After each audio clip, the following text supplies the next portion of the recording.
हो गया काम। अस्सलाम वालेकुम भाई, क्या हाल चाल है? ठीक ठाक हो भाई? ब्रेकर नहीं जाओ, चीज़ा नहीं लैन आए, चीज़ा लोगों ने कट के रखे आओ। आओ चीज़ा ले दो यार। पैसा देखना चेक करके।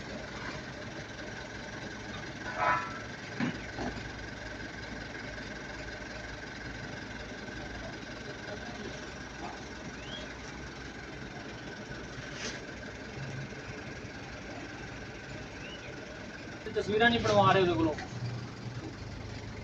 और जाके अब मूवी वाला आया खड़ा, को तस्वीर बनवा लो।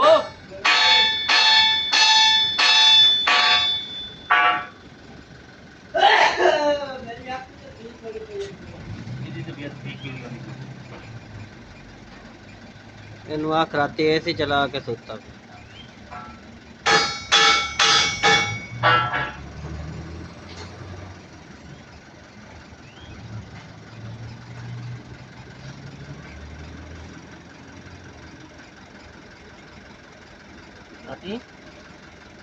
ऐसे चला के सोता।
बाद में देखिए ना, हमने कहना कि भाई जी जो काम नहीं करता फिर वीडियो बना मारती जो